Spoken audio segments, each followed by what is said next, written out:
तो दोस्तों आज हम पढ़ने वाले क्लास 9 इकोनॉमिक्स का चैप्टर नंबर 3 जिसका नाम है पॉवर्टी एज अ चैलेंज। तो दोस्तों नाम से ही पता चल रहा है कि इस चैप्टर में हम इंडिया के मोस्ट डिफिकल्ट चैलेंज के बारे में बात करने वाले हैं जिसका नाम है पॉवर्टी यानी कि गरीबी। 1947 में जब हमारा देश आजाद हुआ था तब से लेकर आज तक हमारी इंडिया के अंदर गरीबी देखने को मिलती है। इंडिया की पूरी पॉपुलेशन में से हर एक चौथा व्यक्ति गरीब है। अगर हम बात करें 2011-12 की रिपोर्ट की तो उसके अनुसार इंडिया के अंदर 270 मिलियन लोग गरीबी में जीते हैं। और आपको जानकर हैरानी होगी कि पूरे वर्ल्ड के कंपैरिजन में सबसे ज्यादा गरीब लोग हमारे देश के अंदर रहते हैं। और आपको ये भी मानना पड़ेगा पॉवर्टी हमारे लिए और हमारे देश के लिए एक बहुत बड़ा चैलेंज है।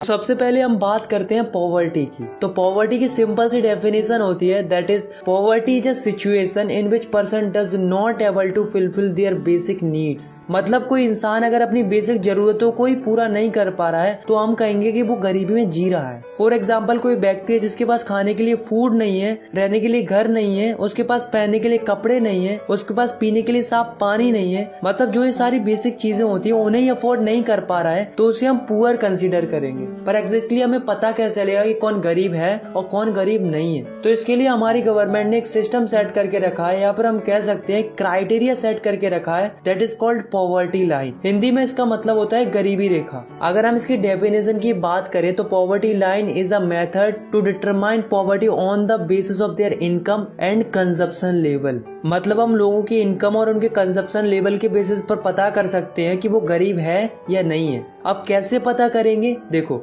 गवर्नमेंट ने क्या किया है कि एक मिनिमम लेवल सेट करके रखा है इनकम और कंजप्शन का। अगर तुम्हारी इनकम और कंजप्शन उस मिनिमम लेवल से कम है तो तुम बिलो द पॉवर्टी लाइन में आओगे, मतलब तुम गरीब कहलाओगे। और अगर तुम्हारी इनकम और कंजप्शन लेवल इस मिनिमम लेवल से ज्यादा है तो तुम अबव द पॉवर्टी लाइन में आओगे, मतलब तुम गरीब नहीं कहलाओगे। तो ये जो पॉवर्टी लाइन है वो अलग अलग कंट्रीज के लिए अलग अलग होती है। फॉर एग्जाम्पल अगर हम बात करें इंडिया की पॉवर्टी लाइन की तो रूरल एरिया में इंडिया की पॉवर्टी लाइन है 816 रुपीज और अर्बन एरिया में इंडिया की पॉवर्टी लाइन है 1000 रुपीज। मीन्स अगर कोई रूरल एरिया में रहता है और वो 816 रुपए से कम पैसे कमाता है तो उसे हम पुअर कंसीडर करेंगे, और वहीं अगर कोई 816 से ज्यादा पैसे कमाता है तो उसे हम पुअर कंसीडर नहीं करेंगे। ऐसे ही अगर कोई अर्बन एरिया में रहता है और वो 1000 रुपीज से कम पैसे कमाता है तो उसे हम पुअर कंसीडर करेंगे, और जो इससे ज्यादा कमाता है उसे हम पुअर कंसीडर नहीं करेंगे। अब आप सोच रहे होंगे कि जो रूरल एरिया है उसमें पॉवर्टी लाइन कम क्यों है और जो अर्बन एरिया है उसमें पॉवर्टी लाइन ज्यादा क्यों है? तो ऐसा इसलिए है क्योंकि रूरल एरिया में महंगाई कम होती है और अर्बन एरिया में महंगाई ज्यादा होती है। दैट्स व्हाई अर्बन एरिया की जो पॉवर्टी लाइन है वो ज्यादा है as compare to rural area.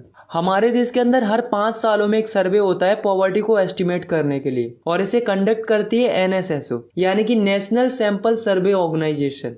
अब दोस्तों जो अमेरिका है उसमें पॉवर्टी लाइन का सिस्टम कुछ अलग है। अमेरिका में क्या होता है कि जिसके पास कार नहीं होती है उसे गरीब माना जाता है, मतलब वहां पर कार होना एक नेसेसिटी है, और हमारे इंडिया में कार एक लग्जरी जैसी होती है। अब हम बात करने वाले मिनिमम फूड रिक्वायरमेंट की, मतलब एक इंसान को कितने फूड की रिक्वायरमेंट होती है पूरे दिन के अंदर। इसे हम कैलोरीज में कैलकुलेट करते हैं। तो अगर हम बात करें रूरल एरिया की तो एक नॉर्मल इंसान को 2400 कैलोरीज चाहिए होती है पूरे दिन के अंदर, और अगर हम बात करें अर्बन एरिया की तो एक नॉर्मल इंसान को 2100 कैलोरीज चाहिए होती है पूरे दिन भर के अंदर। अब रूरल एरिया के लोगों को कैलोरीज ज्यादा इसलिए चाहिए होती है क्योंकि उनको ज्यादा काम करना पड़ता है as compare to urban area. अब दोस्तों आप इस डाटा को देखो, इससे हमें क्या पता चलता है कि 1993-94 में 45% लोग गरीब थे इंडिया के अंदर। 2004 और 5 तक 37.2% लोग गरीब बचे थे इंडिया के अंदर, और 2011-12 तक आते आते 22% लोग गरीब बचे थे इंडिया के अंदर। तो इससे हमें क्या पता चलता है कि इंडिया के अंदर धीरे धीरे पॉवर्टी डिक्रीज होती जा रही है, लेकिन अभी भी बहुत ज्यादा है, अभी भी और डिक्रीजमेंट होना बाकी है। Now the next topic is vulnerable group. Vulnerable group are the group of those people who has more probability of becoming poor in future.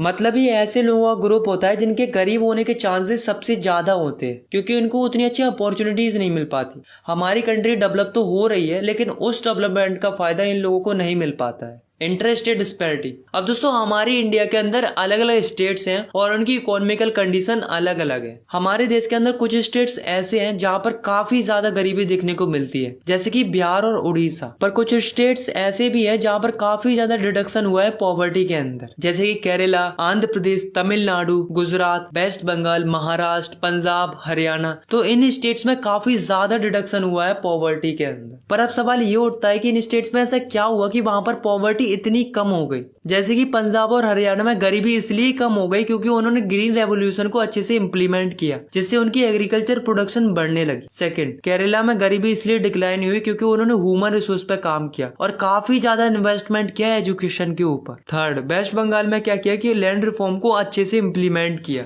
Fourth, Andhra Pradesh और तमिलनाडु में पॉवर्टी इसलिए रिड्यूस हुई क्योंकि वहां की गवर्नमेंट ने पब्लिक डिस्ट्रीब्यूशन किया फूड ग्रेन्स का। फिफ्थ, गुजरात और महाराष्ट्र में पॉवर्टी इसलिए रिड्यूस हुई क्योंकि वहां पर इकोनॉमिक एक्टिविटीज को बूस्ट किया गया, जैसे कि मैन्युफैक्चरिंग और सर्विस सेक्टर एक्टिविटीज को। Now the next topic is global poverty scenario. अभी हमने देखा कि इंडिया की क्या कंडीशन थी पॉवर्टी को लेकर, लेकिन इस टॉपिक में हम देखेंगे पूरे वर्ल्ड की क्या कंडीशन है पॉवर्टी को लेकर। अब दोस्तों, जो पूरे वर्ल्ड की पॉवर्टी है उसे मेजर करता है वर्ल्ड बैंक। तो वर्ल्ड बैंक के अकॉर्डिंग 1990 में 36% लोग गरीब थे पूरे वर्ल्ड के अंदर, और 2015 में 10% लोग गरीब थे पूरे वर्ल्ड के अंदर। मतलब हम पूरे वर्ल्ड की बात करें तो पॉवर्टी में ड्रास्टिक चेंज आया है, मींस पॉवर्टी में अच्छा रिडक्शन हुआ है। अगर हम बात करें सब सहारन अफ्रीका की तो उसमें 2005 में 51% लोग गरीब थे और 2015 में 41% लोग गरीब बचे थे। इसका मतलब क्या है कि आखिरी 10 सालों में 10% रिडक्शन हुआ है पॉवर्टी के अंदर। ऐसे ही अगर हम बात करें लैटिन अमेरिका की तो उसमें 2005 में 10% लोग गरीब थे और जब 2015 आई तो उसमें मात्र 4% लोग गरीब बचे थे। अब दोस्तों, एक कंट्री है जिसका नाम है चाइना। इसके अंदर पॉवर्टी रिडक्शन बहुत ही रैपिडली हुआ है। 1981 में चाइना के अंदर 88.3% लोग गरीब थे और 2008 आते आते ये आंकड़ा घटकर हो गया 14.7%, और जब 2015 आई तो मात्र 0.7% लोग गरीब थे चाइना के अंदर। मतलब देख रहे हो कहां से कहां पहुंच गई चाइना, मतलब इतना ज्यादा पॉवर्टी रिडक्शन हुआ है चाइना के अंदर। Now the next topic is causes of poverty in India. तो दोस्तों, आपको तो पता ही क्या हमारी कंट्री पहले अंग्रेजों की गुलाम थी और उनकी बुरी पॉलिसीज की वजह से हमारी कंट्री का इकोनॉमिकल डेवलपमेंट अच्छे से नहीं हो पाया। सेकंड रीजन है unequal distribution of resources and land. मतलब हमारी इंडिया में क्या होता है कि कुछ लोगों के पास भर भर के जमीन होती है और कुछ लोगों के पास तो कुछ भी नहीं होता है, जिससे क्या होता है कि जो अमीर लोग होते हैं वो और अमीर होते जाते हैं और जो गरीब होते हैं वो और गरीब होते जाते हैं। थर्ड रीजन है कि हमारी कंट्री के अंदर कई सारी पॉलिसीज आई पर वो अच्छे से इम्प्लीमेंट नहीं हो पाई। फोर्थ रीजन है हमारी कंट्री के अंदर पॉपुलेशन बढ़ती जा रही है लेकिन लोगों को उस हिसाब से जॉब अपॉर्चुनिटीज नहीं मिल पा रही, जिससे अनएम्प्लॉयमेंट काफी इंक्रीज हो रहा है। फिफ्थ रीजन है कि जो स्मॉल फार्मर्स होते हैं वो बिग फार्मर्स से लोन ले लेते हैं फिर उसे चुका नहीं पाते।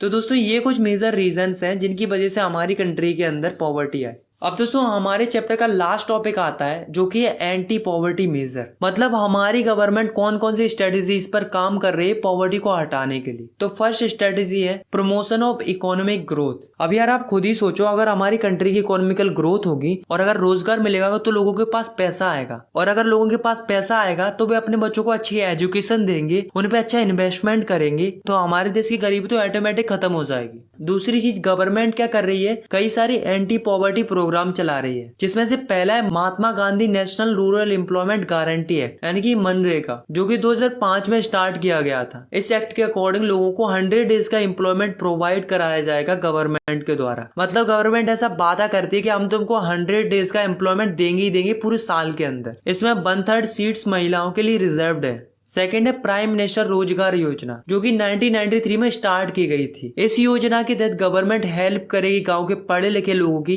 जिससे वे अपना खुद का बिजनेस स्टार्ट कर सके। थर्ड है स्वर्ण जयंती ग्राम स्वरोजगार योजना, जो कि 1999 में स्टार्ट की गई थी। इस योजना का एम था कि जो लोग पॉवर्टी लाइन से नीचे आते हैं उन्हें ऊपर लाया जाए by giving subsidy and chief loan. तो दोस्तों, हमारी गवर्नमेंट है वो काफी ज्यादा प्रयास कर रही है पॉवर्टी को खत्म कराने के लिए। और एक बात तो हम सभी लोग जानते ही है कि पॉवर्टी हमारे लिए और हमारे देश के लिए, इनफैक्ट पूरे वर्ल्ड के लिए बहुत बड़ा चैलेंज है, और इतने बड़े चैलेंज को खत्म होने में टाइम तो लगेगा ही।